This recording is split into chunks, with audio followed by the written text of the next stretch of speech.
Olá pessoal, tudo bem? Estamos aqui com a doutora Fabiana Guardão. Vamos falar no último vídeo da nossa minissérie sobre Estamos no último episódio da nossa minissérie e vamos falar sobre acompanhamento multidisciplinar.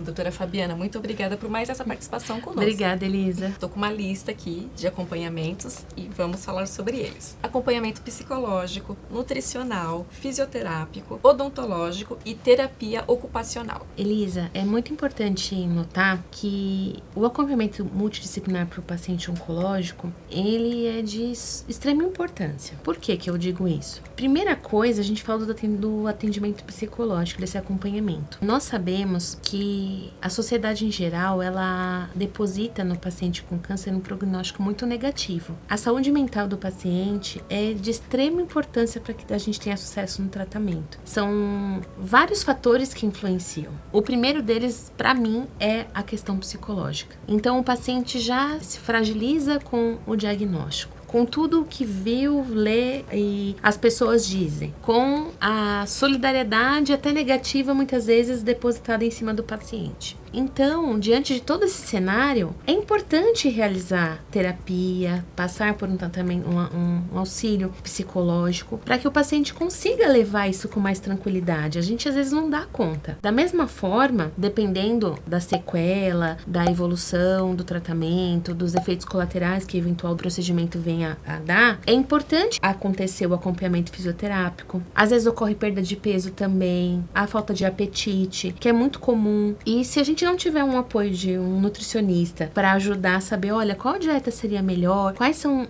as coisas que devo evitar, o que eu devo incluir para me auxiliar, para que eu tenha disposição, para que eu consiga enfrentar esse momento difícil da minha vida, para superar isso, né? Diante desse cenário, né, até mesmo o tratamento odontológico, muitas vezes pode ser que ocorra algum problema na gengiva, algum problema nos dentes por causa da quimioterapia em si, da rádio, e seja necessário esse acompanhamento. Então, tudo isso que a gente falou é um acompanhamento multidisciplinar, então é o médico com uma equipe que auxilia isso. O que acontece é que os contratos de plano de saúde, eles muitas vezes limitam as sessões, vai depender da especialidade. Via de regra de 12 a 40 sessões anuais, então pelo contrato. Só que às vezes 12 sessões por ano, seria uma por mês, por exemplo, de psicóloga, não é suficiente. Às vezes o paciente precisa retomar 2 vezes por mês no psicólogo, precisa fazer um outro tipo de acompanhamento também, e aí vai acontecer uma limitação nesse atendimento multidisciplinar. Então, considerando esse contexto, a equipe multidisciplinar vai dizer qual é a periodicidade desse tratamento. E essa limitação existente, ela esbarra na qualidade do tratamento. Então, o que a gente quer evitar quando você faz um acompanhamento multidisciplinar? Internação recorrente, que aumenta muito a sinistralidade no plano. A gente quer evitar também a administração de outros medicamentos associados ao tratamento oncológico que talvez não sejam necessários. A gente não quer que o paciente submeta a uma terapia nutricional que não seja um alimento orgânico, alguma coisa que você consegue fazer na sua casa. Então, a gente precisa ver todo esse contexto. Então, o paciente, ele precisa ser visto na sua integralidade. Não só a doença aqui, não só a doença no abdômen, não só os linfonodos espalhados pelo corpo, mas a integralidade do paciente. Mesmo depois de concluído o tratamento, o paciente precisa ficar um tempo em acompanhamento clínico. O tratamento multidisciplinar também precisa acontecer. Muitas vezes o paciente não tem alta assim tão rápido, né? A gente não, principalmente com relação à psicologia, a gente não vira a chave. Então, agora eu não tenho mais, estou em remissão. Então, a gente precisa entender por que passamos por isso, por que está acontecendo comigo, né? Precisa restabelecer, ganhar peso novamente. São muitas coisas. Então, mesmo depois que termina o tratamento, havendo prescrição médica, há necessidade de continuar. Então, para a saúde suplementar, o paciente precisa e tem direito de continuar esse acompanhamento até atingir realmente a alta médica definitiva. E esse direito também é garantido, como eu falei, né? A limitação de sessões é uma coisa muito, às vezes, agressiva até nos contratos. Então, não, você só pode fazer 6, só pode fazer 12, só pode fazer até 40. E isso prejudica muito. Então, a gente consegue, por via de acesso ao direito do consumidor, discutir essas limitações de sessões. Doutora Fabiana, outras práticas integrativas como acupuntura, reiki, aromoterapia e ozonioterapia.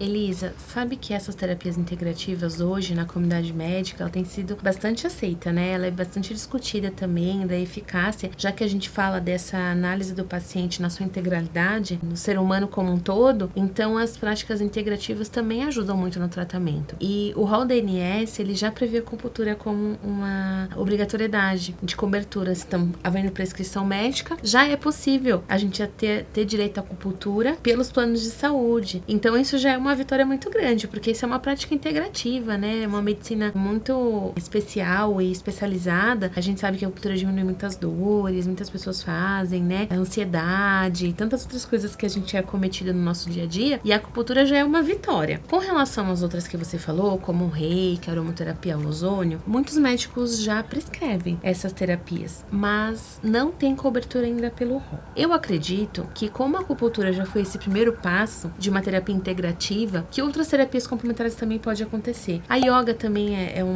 outro tipo de terapia que é bastante importante. São terapias que vão auxiliando no restabelecimento do paciente, no controle emocional, na paciência que a gente precisa ter para os resultados acontecerem. Excluindo a acupuntura, as outras não teriam cobertura. Mas nada impede que o médico prescreva essas terapias alternativas para continuar. Então, quando a gente fala das excluídas, isso não quer dizer que o médico não vai prescrever, que até a equipe multidisciplinar também, né, se reúne para decidir qual é o melhor tratamento do paciente. A equipe diz, não, é importante fazer reiki, é importante fazer yoga, é importante fazer aromaterapia, é importante fazer ozônio. Isso também é um outro mecanismo. Todas as terapias novas, elas começam com um impulso de alguém que disse, olha, isso pode ajudar, isso pode contribuir com o tratamento. A gente precisa dessa prescrição, precisa desses pacientes que topem esse desafio de submeter essas terapias que são integrativas, não são únicas. Ela complementa o tratamento médico. Tudo isso somado auxilia o tratamento do paciente. Então, também creio que, considerando que a acupuntura já está no rol, que essas outras terapias também, avaliadas, né, com bastante critério, possam vir também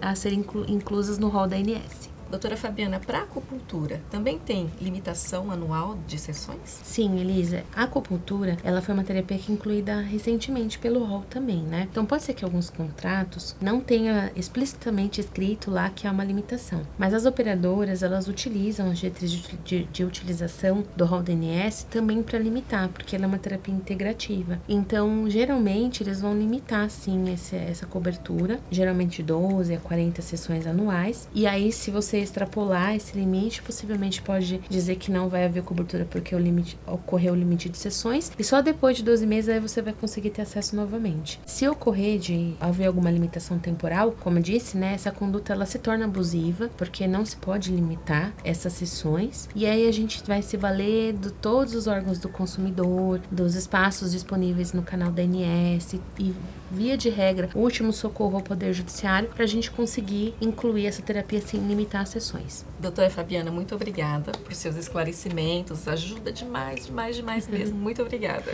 Obrigada, Elisa, eu fico muito feliz de ter contribuído um pouquinho com os pacientes, né, pra gente saber quais são os nossos direitos, onde a gente tem que buscar, quais são os caminhos que a gente precisa percorrer para isso acontecer, porque às vezes a gente desiste na primeira negativa, né, na primeira insucesso, e a vida é assim, a gente tropeça e levanta, então a gente tem que continuar caminhando. Então, para que a gente atingir um sucesso, atingir a remissão, atingir a cura, a gente não pode desistir. E dos direitos são as mesmas coisas. Se você gostou do nosso vídeo, deixe seu like. Se inscreva no canal da Brale. Deixe seus comentários aqui abaixo.